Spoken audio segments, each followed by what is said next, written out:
Então, saudações a todos.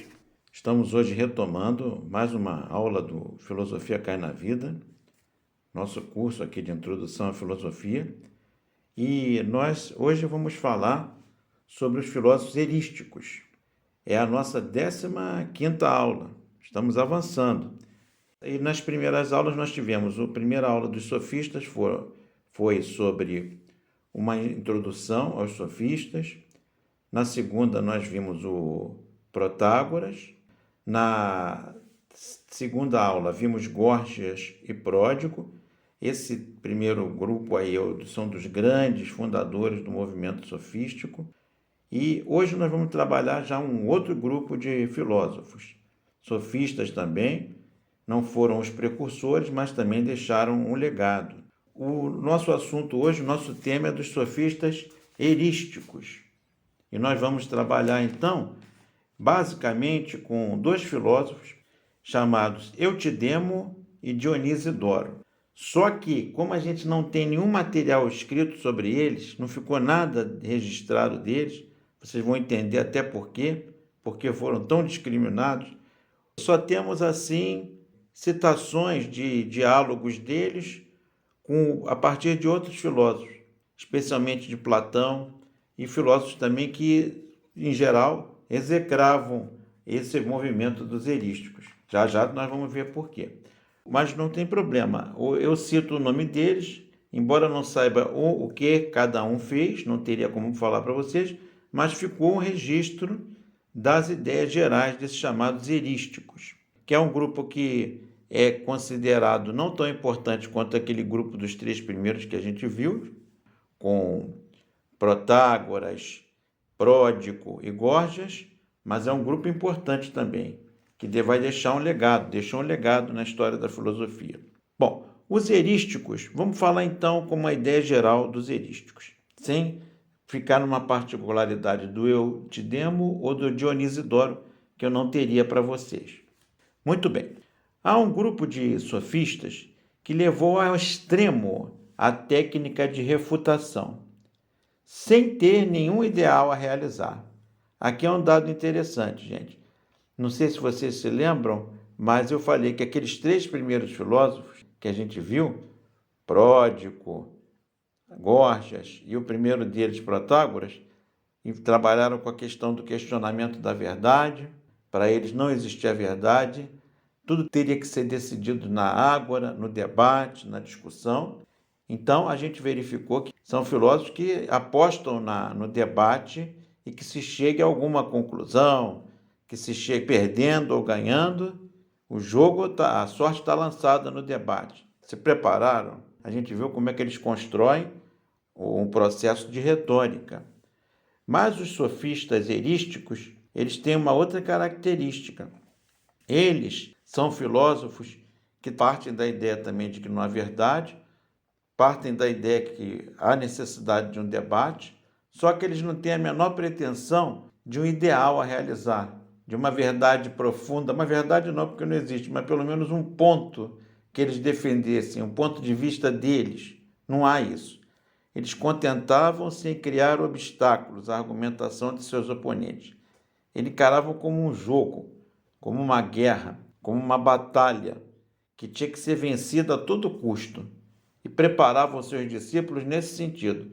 Jamais perder. Vencer, vencer, vencer. Ou, por outra fórmula, vencer ou vencer.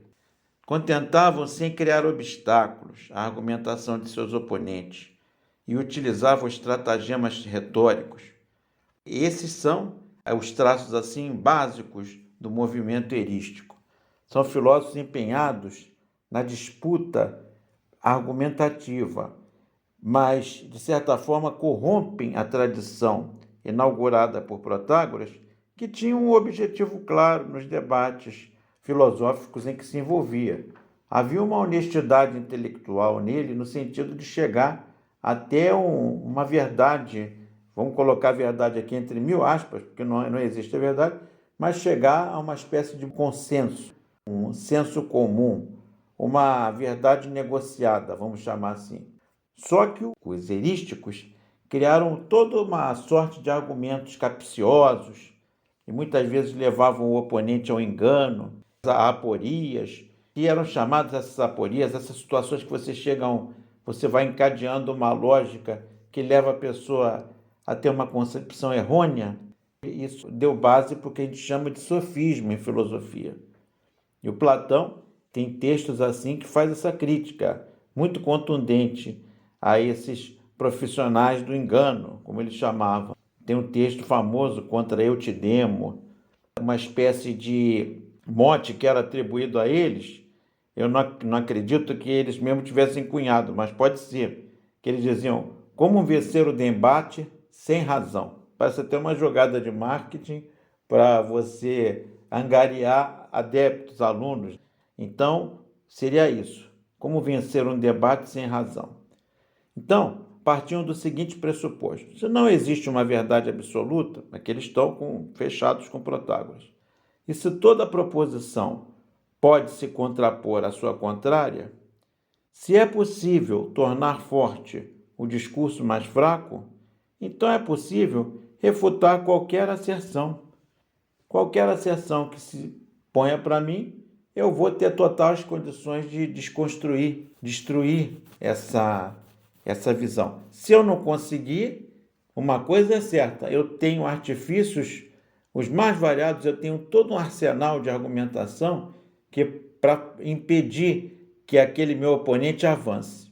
Na pior das hipóteses, o jogo vai ficar empatado. Jamais perder. Então, usaram dilemas, estratagemas, sofismas e hábeis jogos de retórica, explorando a polivalência semântica. Mas o que, por exemplo, uma frase: o que você quer dizer com isso? E buscavam a origem das palavras, a genealogia, e usavam todos os recursos para se contrapor ao oponente. E o enredavam, colocavam o oponente em posição muitas vezes de xeque-mate, quase sempre, por causa das aporias, dos becos sem saída, dos raciocínios capciosos. Quando eu falo raciocínio capcioso, é nesse sentido de você quase que jogar uma armadilha para o outro, e se o outro não perceber, ele cai. Olha que é uma coisa interessante. A gente herdou um pouquinho disso. Eu não, porque eu nunca fiz isso. Vocês vão me dizer depois se fazem isso. Mas isso é muito comum em concurso. Os professores que aplicam prova fazem questões capciosas, colocando assim uma espécie de pegadinha, para saber se o aluno sabe ou não sabe, para ver se ele tem esperteza suficiente para acertar aquele assunto. Isso é muito usado em concurso. Eu confesso a vocês que eu nunca concordei.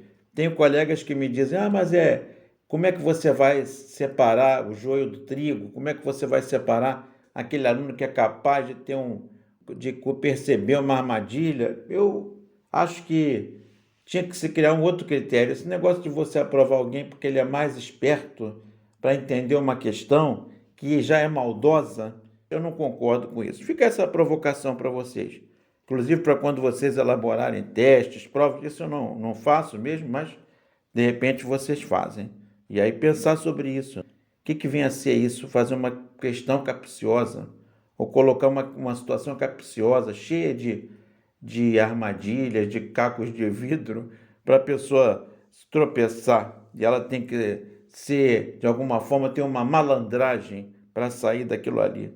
Então, um raciocínio que às vezes destruía tudo. Quando os sofistas não se preocupavam, destruíam o raciocínio dos outros e às vezes até o seu próprio, mas os erísticos. E eles, de alguma forma, interrompiam o debate, mas saíam satisfeitos porque ali tinha se consolidado uma vitória que se dá não pelo convencimento, mas que se dá pela suspensão da capacidade do outro de me contrapor. Em linhas gerais, é essa grande temática deles. Mas eles têm muito desdobramento na contemporaneidade. Muita gente acabou jogando esses erísticos numa espécie de lata de lixo da história da filosofia. Inclusive atribuído a eles o próprio nome sofista, vem de sofismo. Eles acabaram criando uma fama muito negativa para todo esse grupo. A gente viu que, embora eles tenham pontos em comum, que, por exemplo, eles não aceitam a questão da verdade, e querem passar tudo sobre o campo do debate, mas você tem que levar em conta o seguinte: esses aqui radicalizaram, apostaram na desconstrução, na destruição do argumento do outro. E isso traz para a gente uma série de reflexões que eu queria colocar para vocês. Eu acho que eles não... Tudo bem, a história da filosofia legou esse campo para eles, os historiadores comprometidos com visões que se contrapunham aos sofistas, mas meu papel hoje no Filosofia Cai na Vida, volto sempre a dizer nas nossas aulas, esse é o papel do nosso curso, mostrar como esses autores têm algo a nos dizer hoje. É o que eu falo com meus amigos e com os alunos. O curso de Filosofia Cai na Vida é mostrar o que esse filósofo tem a dizer para a gente ainda hoje. Eu quero Nietzsche em Madureira, eu quero Platão em Nova Iguaçu, eu quero Descartes em Caxias, tá? Eu quero Hannah Arendt na Cinelândia, eu quero Simone de Beauvoir em Bangu, eu quero os nossos filósofos e filósofas aqui com a gente, passeando com a gente pelo nosso estado, pela nossa cidade, mas se você é de outra cidade, substitui por qualquer outro lugar aí. É trazer ele para hoje. E como é que eu traria esses autores para hoje? A primeira coisa é separando a influência deles. Como você pode, não estou dizendo que eles influenciaram, mas você pode ver sinais muito parecidos com algumas práticas deles.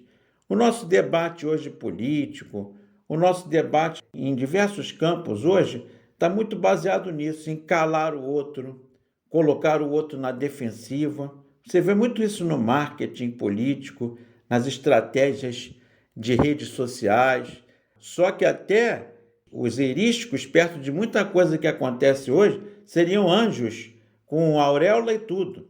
Porque o que se faz hoje é canalice mesmo, desculpem da expressão, mas vou citar algumas situações. Vocês devem estar já pensando em um elenco de coisas, como mamadeiras no formato de alguma coisa, ou qualquer outra coisa que visa destruir reputação, visa destruir o discurso do outro. Por exemplo, uma prática que há na internet, isso é em vários campos, não estou dizendo que é de um movimento político A, B, C ou D, mas uma expressão, olha que interessante, fulano lacrou. Olha essa expressão que interessante, fulano lacrou. Aí você vai ver, é um recorte. Uma pessoa fez uma tirada, uma resposta que esse que está propagando considerou interessante, que vai agradar outras pessoas que pensam como ele, e aí ele interrompe. Muitas vezes o outro vai responder, aí ele corta. Fica só a edição vantajosa para esse grupo. A propaganda política, ou a divulgação de ideias, fica muito marcada, pelo que eu vejo, nessa questão do lacrou. O que esse lacrou significa? Um esvaziamento do outro e um enaltecimento daquele que você considera que lacrou. Não, os sofistas não tinha nada lacrado. Para os sofistas em geral, a discussão é interminável. Claro que, de certa forma, os erísticos poderiam fazer um modelo de lacração quando eles propõem o fim do debate, porque você chegou a um beco sem saída. Mas aí, no caso, não havia nenhum vencedor. Os dois saíam, de certa forma, sem a vencer o debate. Mas eu acho que essa coisa do lacrou cabe um pouquinho. Outro lugar onde acontece muito isso. No direito, a gente já comentou várias vezes aqui que os sofistas são uma espécie de padroeiros dos advogados, para o bem e para o mal, como para qualquer outra carreira. Mas, por exemplo, no direito você tem, claro que tem a defesa da justiça, dos direitos humanos, da legislação, da Constituição, mas você tem também personagens do mundo jurídico que trabalham, às vezes, para frear o processo. Chicanas, fugas, subterfúgios, adiamentos, processos que nunca, às vezes, andam, porque a pessoa vai postergando com uma série de artimanhas. Isso seria uma herança do lado negativo da erística. Não sei se vocês concordam, fica essa provocação. Às vezes uma causa perdida, todo mundo sabe que aquela pessoa é culpada, mas o julgamento se arrasta anos e anos, e alguns chegam até a prescrever, porque são abandonados, esquecidos. Olha, tem 1000 jogadas, Se isso aí não é um aproveitamento do lado negativo do erístico, do lado negativo da retórica, então eu não sei o que é. Então, queria colocar isso para vocês. Tem esse lado negativo da retórica dos erísticos. Mas eu queria mostrar também um lado positivo, que pouca gente mostrou. Talvez ninguém tenha levantado isso nos grandes manuais de história da filosofia, pelo menos que eu conheço. Mas, por exemplo, uma coisa que os erísticos trouxeram é o seguinte: vamos para a Ágora, vamos, mas não vamos com ingenuidade. O fato de eu ter razão, o fato de eu defender uma boa ideia, não quer dizer que eu vou vencer o meu oponente. Não quer dizer que eu vou levar essa coisa que eu considero que é o bem comum para todos. Pode ser que um grupo que vai ser, de alguma forma, vai perder garantias e vai perder ganhos, interpele e faça um discurso que vença o meu, e ele no fundo, e que às vezes até agrada a plateia em geral, mas que no fundo só beneficiou aquele grupo. E eu que estava com uma ideia boa, perco na batalha de ideias. Então, se a gente aprendeu com o Pródigo, que é para manter o debate na sua profundidade, vimos com Gorgias que a gente deve utilizar os recursos da retórica, e utilizando os mais variados recursos, como o exemplo da literatura, da arte. Vimos com Pródigo a busca da informação na genealogia, na origem das palavras, mas os erísticos deixam um outro legado. Fica atento, fica esperto. Cuidado, teu oponente pode te dar uma rasteira. Você tem que se preparar. Não entre de uma forma ingênua no debate. A boa causa tem que ser sustentada, tanto quanto a má causa. Então, você tem que prestar muita atenção para essas chicanas, essas jogadas que podem ser colocadas contra o teu discurso.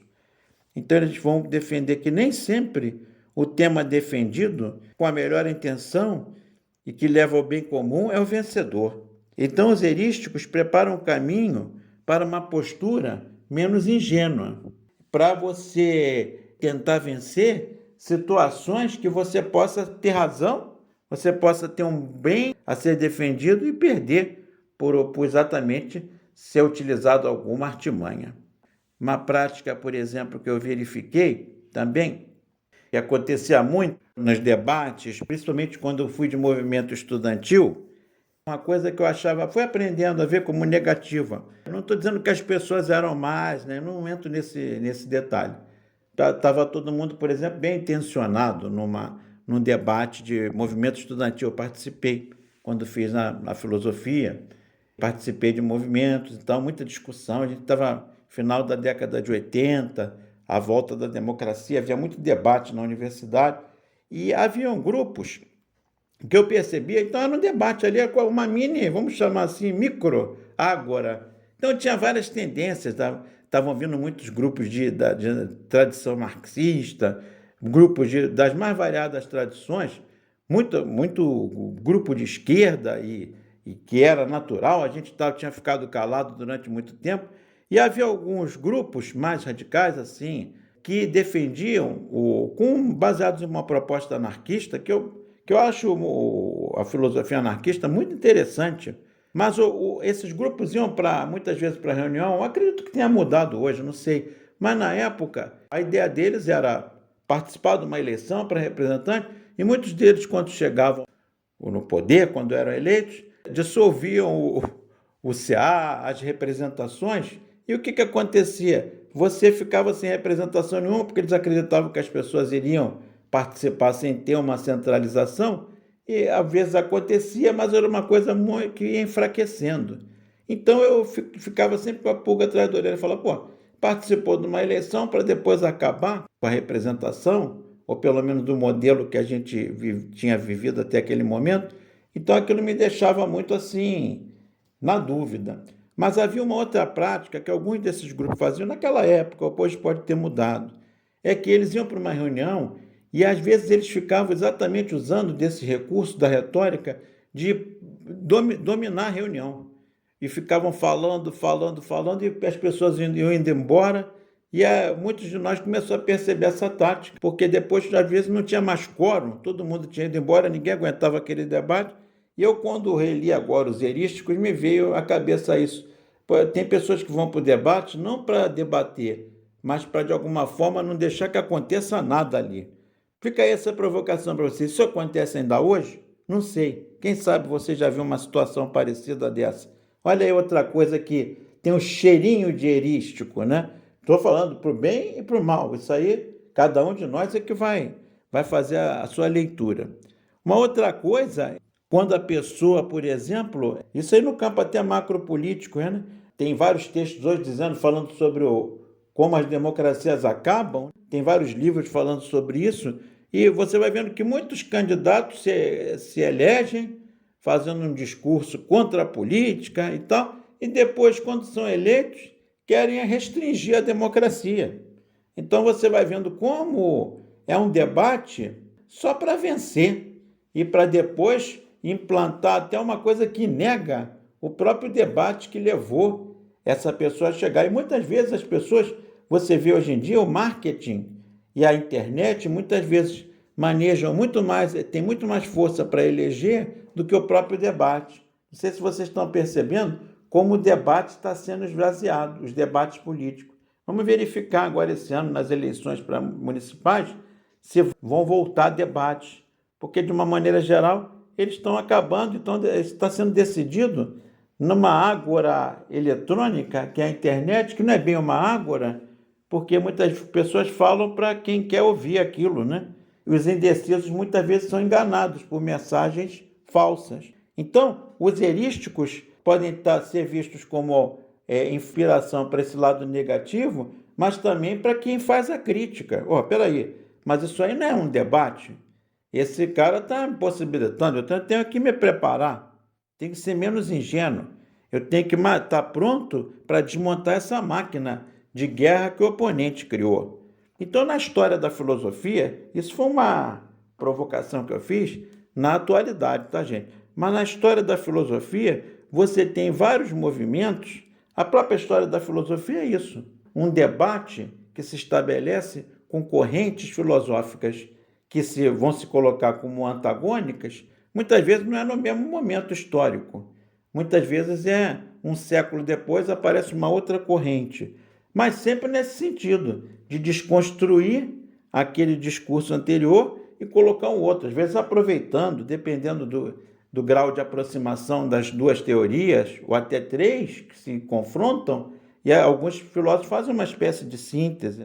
Então, essa questão de olhar o discurso do outro e desconstruir faz parte muito claramente da própria história da filosofia. E eu peguei aqui 3 movimentos contemporâneos que têm expressão inclusive na educação, em que são criados 3 conceitos que eu diria para vocês que têm de um leve toque da postura erística. Por quê? São 3 movimentos de filósofos contemporâneos que trabalham com a ideia de desconstruir, de alguma forma descrever e tentar entender como é que é o mecanismo do meu oponente e, de alguma forma, desfazê-lo.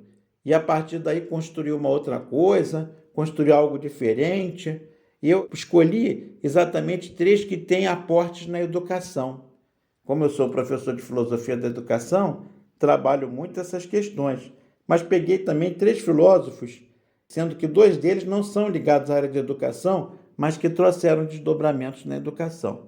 O primeiro é um educador e um filósofo muito importante, é o filósofo John Dewey, que viveu durante o século XX, morreu na década, se não me engano, de 60, já com quase 90 anos. Ele talvez um dos maiores filósofos norte-americanos, juntamente com William James e o Charles Sanders Peirce.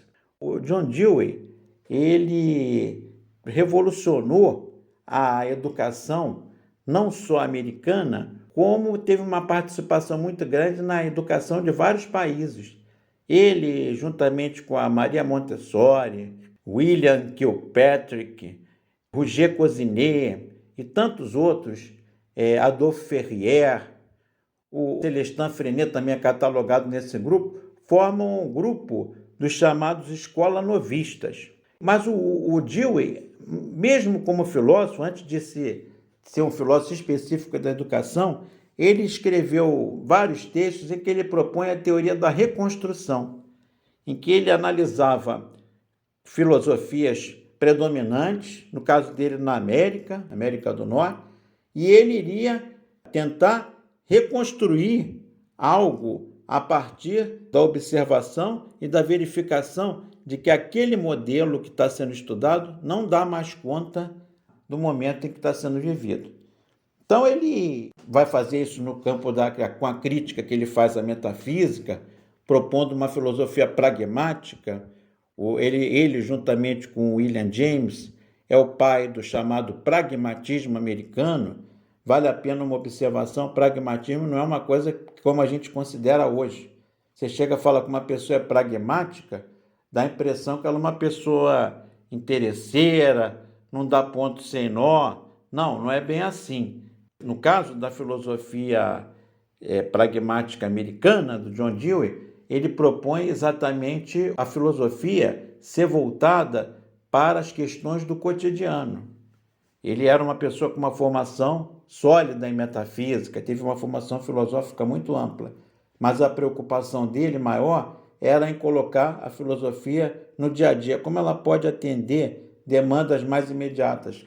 Quem quiser trabalhar com a metafísica pode continuar, mas ele tinha essa preocupação. E uma área que ele aplicou isso é a educação. Ele falou, a educação é uma área em que pode ser aplicada a filosofia para melhorar e até para reconstruir um novo modelo. É aí que entra a questão, uma perspectiva erística, porque ele vai desconstruir a perspectiva da educação tradicional e vai propor uma outra. Ele não concordava com aquela escola do seu tempo, e que de alguma forma a gente ainda persiste. Aquela perspectiva tradicional, uma escola centralizada no conteúdo, na figura do professor. O conteúdo às vezes não tinha nada a ver com a vida prática. Olha aí o olhar do pragmatismo dele, entende? Eu tenho que educar para coisas que vão ser úteis, coisas que vão ser importantes, ou que façam sentido, ou que mexam com o desejo do aluno. E não ensinar coisas só porque já estão há séculos sendo ensinadas, mas que não têm o menor valor para a vida das pessoas.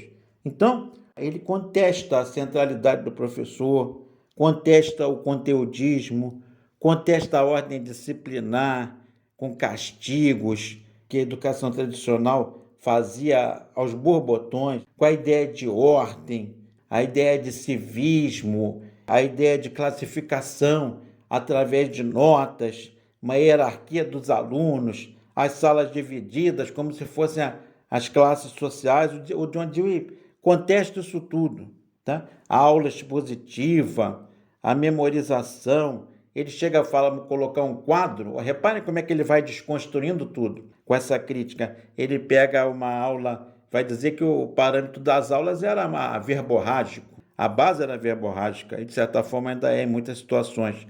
Ele vai dizer, era uma aula expositiva. Você tinha no segundo momento o professor, entenderam o que foi dado hoje? Então, aula que vem, vocês se preparem, leiam o material que eu vou mandar para vocês. Na verdade, era quase que um recado, memorize, que vai ter uma porção de perguntas que vão ser colocadas a partir do que vocês estudarem. E você tinha muitas vezes, eu cheguei a pegar isso, gente, em livros. Não sei se alguns de vocês pegaram. Tinha os exercícios no livro, tinha às vezes um livro de exercícios, e vinha até escrito a palavra exercícios de fixação. E o Dias faz uma crítica incrível. Ele fala, educar não é fixar, educar é dar sentido, é fazer com que aquela coisa faça sentido para a minha vida, pronto, já está incorporado. E que isso tudo se completava com uma prova, e aí a prova te fazia passar ou não. O Dewey execrava isso. Então ele desconstruiu esse modelo e vai propor um outro. Vai propor o aprender fazendo. Vai propor uma pedagogia ativa. 4 passos que ele propunha. Primeiro, o professor é uma outra perspectiva, né? Mais aquele passador de conteúdos. A escola é um lugar mais arejado, o ambiente, as aulas passeio. Ele cria uma série de situações, muito parecido com outros autores da Escola Nova. Mas o grande pressuposto dele é uma necessidade sentida. Quer dizer, A aula que eu vou dar tem que ser uma coisa que eu perceba que faz sentido para eles. Eles têm necessidade, seja um problema, uma situação da vida real. Isso gera perguntas. E essas perguntas, se o tema for interessante, os alunos vão querer buscar a informação, seja visitando um local, seja indo pesquisar na biblioteca. Isso vai apresentar alternativas de solução que eles vão ter para o problema buscando nesses vários campos e gera a ação final. Só para dar um exemplo rápido para vocês, uma vez ele foi para a sala com um casal de coelhinhos e as crianças correndo para cima dele. Ele dava aula no final da vida de filosofia da educação, mas ele durante muitos anos foi professor de escola, como as nossas primeiras séries.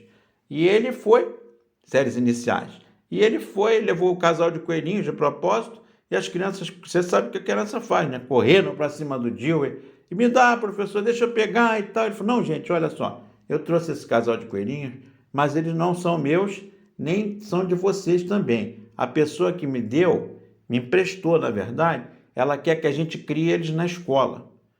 Vocês querem os coelhinhos aqui? Queremos. Mas só que tem uma coisa, eu não sei nada de coelhos. Nem sei nada. Como é que eu vou criar eles aqui? Se vocês sabem? Aí não. Mas ficou todo mundo atento. Olha só, uma necessidade sentida.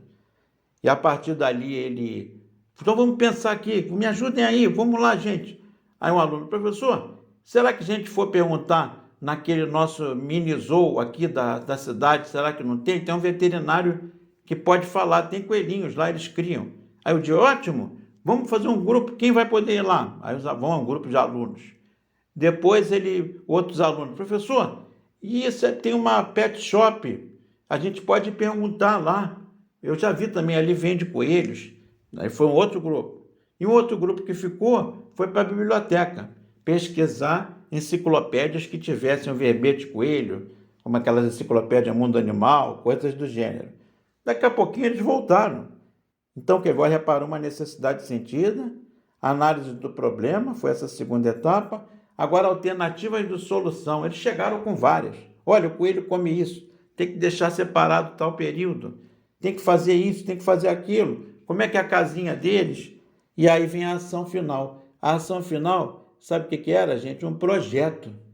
Eles iam fazer toda a habitação do coelho e o Dewey aproveitava para nisso ensinar matemática na medição. Eles faziam textos para explicar detalhes da vida do coelho. Ele aproveitava a língua inglesa, a escrita. Ele aproveitava conhecimentos de tudo que aparecesse naquele processo ia sendo ensinado. No fundo, era muito que acontecia ali, era do conteúdo da escola tradicional e ele vai incorporando a partir de uma prática. Por isso que é learning by doing, aprender fazendo. Ele reconstruiu a educação, não mais naquele modelo que ele considerava superado. Então, reparem como tem um traço erístico, não do debate na ágora, mas do debate no próprio espaço escolar, de que escola que eu quero. Então, fica esse exemplo. Há um outro autor, americano também, que foi até o tema do meu pós-doc, eu fiz uma aproximação entre ele, Rubem Alves e Paulo Freire, é o Richard Hort. Vocês encontram um texto meu sobre ele na internet, depois quem quiser eu passo a referência. O Richard Hort, filósofo que morreu recentemente, contemporâneo, vai criar, reparem, Dewey é reconstrução. Quer dizer, eu vou mudar e vou com essas mesmas peças que estão aí, eu vou reconstruir. Agora, olha o que o Richard Hort vai dizer. Eu vou redescrever. Ele define o conceito de redescrição. O que é redescrição?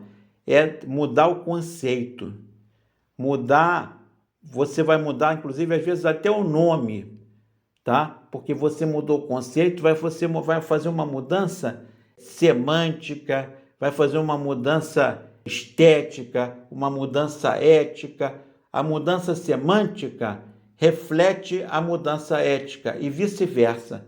Mas é porque ele considera que muitos conceitos eles já estão congelados e eles, de alguma forma, aprisionam a própria coisa que eles pretendem representar. E aquilo fica, com o tempo, mofado, estragado e já não significa mais nada. Ele muitas vezes é fonte até de preconceito e perseguição. Ele vai dar vários exemplos, mas o que eu acho mais interessante é da questão de gênero, como é que estavam aparecendo novos nomes, novas classificações, um verdadeiro arco-íris de expressões da sexualidade. E ele vai dizer, muito interessante, isso é uma redescrição. Aquela descrição antiga já não está dando conta de uma série de coisas que as pessoas hoje têm necessidade de afirmar. Na verdade, sempre tiveram, mas aquelas definições antigas, aquelas descrições antigas de gênero, por exemplo, elas de alguma forma aprisionavam, e essas novas expandiram. E ele dá um exemplo que eu acho também muito interessante, que ele diz, por exemplo, ele cita um caso que eu cheguei a ver na época, quando surgiu, gente, a AIDS, e eu tenho parentes que trabalham na área de saúde, e me contaram que na época da AIDS, o próprio nome que se dava, estavam conhecendo a doença naquele momento, um terror, como a maior parte das pessoas que tinham a doença na época, pelo menos que eles foram averiguando, eram pessoas oriundas do mundo gay. O que aconteceu? Chamaram de câncer gay. E o Hort vai dizer, foi um nome que aterrorizou, estigmatizou, discriminou pessoas, que com o tempo ele foi perdendo sentido. E essa descrição teve que ser substituída por uma redescrição. E aí passou a surgir, quando foram descobrindo que não era nada daquilo, começaram a usar outros termos. Você vai vendo que hoje a pessoa é chamada de soro positivo. Você vê que o nome é muito mais brando, carrega muito menos peso. Como é que a descrição pesa? Então, a descrição traz com ela todo um campo de terror, de preconceito, e o Hort vai ser o filósofo da redescrição. Ele vai trabalhar isso nos mais variados campos, mostrando como conceitos novos trouxeram outras perspectivas de orientação. Você vê um termo que ele não citou, na época não apareceu, mas está muito em voga hoje, que eu acho ótimo. É o termo decolonial, ou a descolonização, quer dizer, um olhar as epistemologias do Sul, quer dizer, tem uma epistemologia aqui no Sul, não tem tudo que é bom é o que vem do hemisfério norte. A gente tem outras formas de representar, de explicar, de desenvolver, que foram sufocadas, abafadas. Então você repara como é que a redescrição tem um caráter erístico. Não estou falando erístico naquele sentido negativo, mas o erístico você entrar por dentro do discurso do outro e desmontar esse discurso, no caso essa descrição, e fazer uma redescrição. Quem eu poderia citar como exemplo da redescrição? O nosso Paulo Freire, que não acredito que não tenha conhecido Richard Hort, ou conheceu, mas não se citaram. Mas eu no meu artigo mostro como eles se aproximam. O Paulo Freire fez uma redescrição da educação, porque ele vai mudar inclusive o nome, embora depois nas outras obras dele ele não faça isso, mas na obra Educação como Prática da Liberdade, ele faz uma observação. Ele vai dizer, me incomoda muito usar o termo escola, porque com esse termo vem tanta coisa que eu já não concordo mais. Eu prefiro chamar Círculo Popular de Cultura. Depois ele continuou chamando de escola, mas era uma obra para provocar a reflexão, porque a escola já que ele estava propondo era uma outra. Então, Círculo Popular de Cultura. Aí ele falou, professor não sei, não tem mais sentido para mim esse nome, porque ele não é um autor o professor não é aquele que professa. Eu acredito no encontro entre professor e aluno, é uma troca. Ele vai, inclusive, abolir a palavra discente e docente. Depois, na pedagogia da autonomia, ele vai criar o termo docência. Quer dizer, educação se dá no encontro. Então, o Paulo Freire vai dizer também, não quero usar a palavra professor, vou usar organizador das atividades educativas. E terceiro, organizador de atividade. E terceiro, participante do grupo. Quer dizer, o aluno é um efetivo participante, não é aquele aluno, alguém que está ali esperando, como ele mesmo depois vai chamar, isso é outro conceito que ele cria também, pedagogia bancária, em que o aluno fica só recebendo informações. A proposta dele torna o aluno mais ativo. Então você vai verificar que toda a pedagogia do Paulo vai ser isso. Uma pedagogia de diálogo, uma pedagogia de crescimento mútuo, de professor-aluno, uma pedagogia que não é o professor que age exclusivamente. Ele age, o aluno também age. Ele fala, o aluno fala, ele aprende com o aluno. Por Paulo Freire, o educador verdadeiro se faz educando do seu educando. Então, o Paulo Freire muda essa perspectiva. Toda a obra dele está enquadrada nisso, a pedagogia do oprimido. Paulo Freire tem um quê de erístico nesse sentido.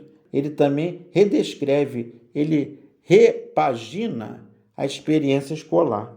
E tem um outro movimento, que é também, que eu queria citar para vocês, que é do filósofo Jacques Derrida, que tem uma atuação assim fantástica na França, na década de 60, 70, é um clássico da filosofia contemporânea, que vai cunhar o conceito de desconstrução. E ele vai exatamente na sua filosofia lançar as bases para um movimento filosófico em que você trabalha numa perspectiva de desconstruir verdades e sistemas absolutos para você trabalhar com outros olhares, outras perspectivas, em que você percebe os fundamentos de como as coisas foram construídas e para você poder construir outras coisas. Então é desconstrução mesmo, desconstruir modelos que já estão considerados caquéticos. Então o Derrida vai trabalhar com a categoria desconstrução. E quem que eu queria pegar como exemplo? Embora sempre dizendo, essa é uma aproximação que eu que faço, eles não citaram que esses autores eram referências. Mas eu cito como alguém que desconstruiu a experiência educacional Rubem Alves, José Pacheco e Tião Rocha. Para esses três educadores, o Rubem Alves, que é nosso grande educador brasileiro, José Pacheco, o fundador da Escola da Ponte, que tem muito a ver com o Rubem Alves, e o Tião Rocha, que está aí também em ação, que defende uma educação sem escola. Não é que ele negue a escola, ele quer educar, e ele educa. Só que ele vai educando com as crianças que ele encontra na rua e nas atividades ao ar livre, em que ele forma um grupo, e não tem chamada, não tem sala, não tem nada, o que tem é um encontro livre para se pesquisar a vida. E ele cada vez mais vai tornando aquilo um espaço educacional, não é um espaço porque eles se encontram em lugares diferentes, é um movimento nômade, é uma escola nômade, e não é uma escola, aliás, é um movimento educativo nômade, mas o Tião Rocha não trabalha com escola. Inclusive ele fala, eles vão para a escola de manhã, não quero que a escola acabe, mas aqui é outro modelo de educação. E a necessidade e o interesse dos alunos vai criando a escola. Para vocês terem uma ideia, há uma situação que os pais falam, Tião, acho muito legal que você passeie com os nossos filhos, mas você às vezes vem do sol, você vem todo queimado, as crianças também, está batendo esse sol na cabeça, vai fazer mal para vocês. A gente acha tão legal que a gente se propõe a fazer um mutirão e construir uma escolinha para vocês. E falou, não faça isso.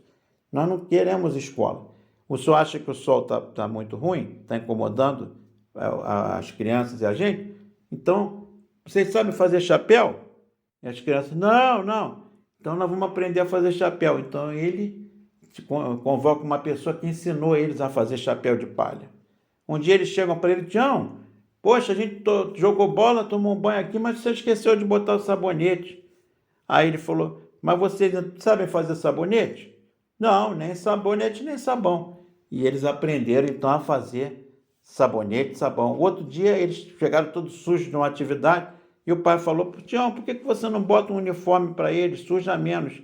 Não, se é para sujar menos, então, vocês sabem fazer tapete? Não. Então, aí ele ensinou eles a fazerem tapetes para eles sentarem, quer dizer, eles confeccionam o próprio material escolar, vamos chamar escolar aqui entre aspas, porque ele não gosta que fale que é escola. Então, desconstruiu, entendeu? A escola.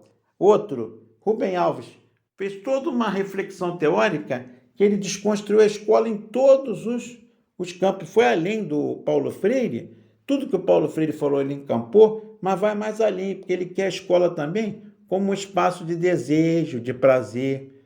Então ele vai defender muito a importância do jogo, da brincadeira, da leveza, do currículo livre, do aluno ser movido pelo desejo de aprender, o que faz sentido para ele, o que ele quer aprender, o que vai movimentar a sua busca. Ele chega até a escrever um texto muito bonito chamado Por uma Pedagogia da Inconscientização. Quer dizer, e ele diz, meu mestre Paulo Freire defendeu a pedagogia da conscientização. E eu quero aprofundar isso. também defender a da inconscientização, quer dizer, o mundo do desejo, o mundo do prazer, a escola também tem que atender essa demanda de prazer. E aí, mas o Rubem Alves escreveu isso tudo no plano teórico, toda a desconstrução que ele faz é em livros. Só que um dia ele vai visitar uma escola em Portugal e ele percebe que, inclusive, o fundador conhecia a obra dele, que é o José Pacheco, que criou a chamada Escola da Ponte. E o Rubem Alves escreveu o livro A Escola com que Sempre Sonhei, sem imaginar que pudesse existir. E esse livro foi um choque aqui, um acontecimento no Brasil, porque mostrou a experiência dessa escola. Uma escola que não tem sala, não tem turma, não tem professor, não tem, no sentido tradicional, não tem aluno, não tem nota, não tem série. Aí você poderia me perguntar, Rubem, não tem nada. Parece uma música do Vinícius, era uma casa muito engraçada, não tinha teto, não tinha nada, eu sempre conto isso. Mas, na verdade, é isso. Chama escola, o nome é Escola da Ponte, mas ela, na verdade, a escola já foi desconstruída ali há muito tempo. Só o próprio prédio depois mudou. Aquele prédio escolar, hoje são 3 grandes galpões. Aí, como é que funciona? Os alunos só são obrigados, a única coisa obrigatória no início do curso é a alfabetização. Entrou para a escola, 2 anos de alfabetização bem séria, ali para todo mundo saber ler e escrever, porque é o ponto de partida. Claro que tem lúdico, tem isso tudo. É uma alfabetização muito interessante, muito moderna. Não é aquela coisa chata de cartilha. Mas, depois do 2º ano, os alunos fazem grupos de 15 em 15 dias. Grupos que escolhem o tema que eles vão pesquisar. Por exemplo, tem um grupo que gosta do Clube Benfica. Professor, a gente vai estudar o Benfica. Pode? Durante 15 dias. E eles estudam tudo sobre o Benfica, quando foi fundado, quem foram os principais jogadores. Um outro grupo está estudando Fórmula 1, gosta de estudar corrida de carros. O outro está estudando um animal que eles gostam. Não tem tema proibido. E aí eles vão e começam a fazer as pesquisas e tal. Aí por que o nome é Escola da Ponte? Tem um exemplo que o José Pacheco me deu, uma vez que ele veio aqui na Unirio, e eu estava assistindo a palestra, e ele falou que teve um caso que é exemplar. Os alunos estavam pesquisando, e aí um deles estava pesquisando Fórmula 1. Professor Pacheco, a gente está lendo esse texto aqui dizendo que a Ferrari ganhou vários campeonatos na década de 80, porque ela fez uma reformulação no motor e ele passou a ter um rendimento de 30% a mais que os outros. O que é isso, professor? O que é rendimento? O que é 30%? Aí ele falou, então eu preciso explicar a porcentagem para vocês, isso é matemática. Vocês querem aprender? Claro, senão a gente não vai entender. Aí ele explicou. Reparem, se fosse uma escola tradicional, o que o professor fazia? Claro, aí o professor bem tradicional mesmo, chegaria e diria, aula hoje, porcentagem. Mas professor, para que serve? Cai em prova. Quer dizer, aí o aluno fica, todo mundo correndo, pega o livro para ler e tal. Muitas vezes o professor nem se preocupava em dizer para que aquilo servia na vida. E na Escola da Ponte, repara, os alunos quiseram aprender a matemática, porque a curiosidade do que eles interessam chamou a matemática como instrumento. E assim com as várias áreas. Então eu estou dando esse exemplo, gente, desses exemplos, só para mostrar como a Rubem Alves, Zé Pacheco também, Tião Rocha, desconstrói aquele modelo de escola. Mas eles são erísticos? Não, eu diria que tem um germe erístico no sentido de desconstruir o discurso do oponente, né? Só que eles aqui desconstroem no sentido de criar uma coisa e não de destruir pelo prazer de destruir, tá? Isso foi só, então, uma provocação. Eu espero que vocês tenham gostado dos erísticos. Tentei levantar um pouquinho a moral deles, porque eles são tratados como uma espécie de ralé, e eu não concordo. Eu acho que eles deixaram esse legado que eu tentei explorar um pouquinho com vocês aqui. Queridos, muito obrigado e um grande abraço.